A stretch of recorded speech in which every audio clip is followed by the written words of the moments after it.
हरियाणा में पानीपत के बाद कैथल में शुक्रवार को पकड़े गए पाकिस्तानी जासूस देविंदर सिंह को लेकर बड़ा खुलासा हुआ है। वह पाकिस्तान में सिख धार्मिक स्थलों के दर्शन करने गया था, जहां एक युवती ने उसे हनी ट्रैप में फंसा लिया। इसके बाद उसे 7 दिन अपने पास रखा। युवती ने उसे पाकिस्तान में जासूसी की ट्रेनिंग दिलाई, फिर पाकिस्तान की खुफिया एजेंसी ISI के 5 एजेंटों के साथ संपर्क करा दिया।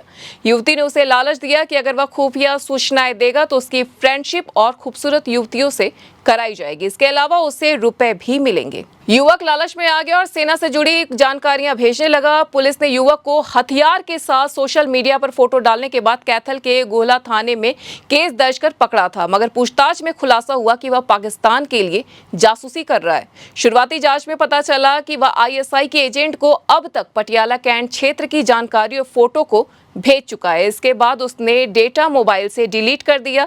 पुलिस अब उसके बैंक खातों की जानकारी और डिलीट किया डेटा रिकवर करने की कोशिश कर रही है। आरोपी की पहचान पटियाला के गांव मस्तगढ़ के रहने वाले देविंदर सिंह ढिल्लो के रूप में हुई है।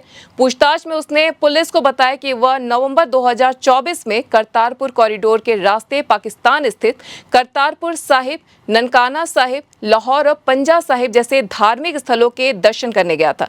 इस दौरान वहां उसे एक लड़की मिली। देविंदर सिंह ने बताया कि वह युवती बहुत खूबसूरत थी, इसलिए वह उसके चक्कर में आ गया। युवती ने 7 दिन अपने साथ रखा। इसके बाद कहा कि अगर वह उसे कुछ सूचनाएं देगा तो वह उसकी दोस्ती और भी लड़कियों से कराएगी। देवेंद्र के अनुसार युवती ने उसे मोटा पैसा देने की बात भी कही थी। इससे वह लालच में आ गया। लड़की ने उसे 5 लोगों के नंबर दिए थे। वे सभी ISI एजेंट थे। उन्होंने बकायदा जासूसी का प्रशिक्षण दिलाया। वे लगातार संपर्क में भी बने रहे। युवक ने बताया कि उसे पंजाब के सैन्य क्षेत्र की लिस्ट देकर उनकी जासूसी करने के लिए कहा गया था। उससे कहा गया था कि कुछ खास क्षेत्रों की ही जानकारी भेजनी है।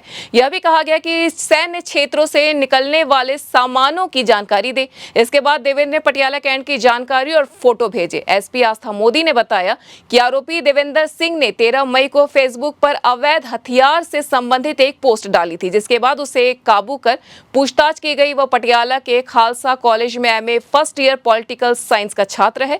पटियाला में ही वह किराए पर रह रहा था। जासूसी के बदले उसे मोटी रकम मिली होगी, इसलिए पुलिस उसके और उसके परिजनों के खाते की जानकारी निकाल रही है। वह मिडिल क्लास फैमिली का लड़का है। उसके माता पिता और छोटी बहन है। बहन 12वीं की पढ़ाई कर रही है और पिता किसान है। N1 लाइव की खास खबर। पोस्ट शेयर की थी इसने हथियार के साथ, जिसके आधार पर हमारे स्पेशल डिटेक्टिव स्टाफ ने इसको हिरासत में लेकर के पूछताछ की गई और उस पूछताछ के दौरान इसने बताया कि वह पाकिस्तान गया था और वहाँ पाकिस्तान के लोगों के संपर्क में आया और उन लोगों के संपर्क में आने के बाद ये ISI खुफिया एजेंसी पाकिस्तान के जो उसके संपर्क में आया, वो उनके झांसी में आकर के भारत पाकिस्तान युद्ध के संबंध जो ऑपरेशन सिंदूर चल रहा है उसकी जानकारियाँ देता था और जिसके कारण ही इसके खिलाफ ऑफिशियल सीक्रेट एक्ट और देशद्रोह का पर्चा दर्ज करके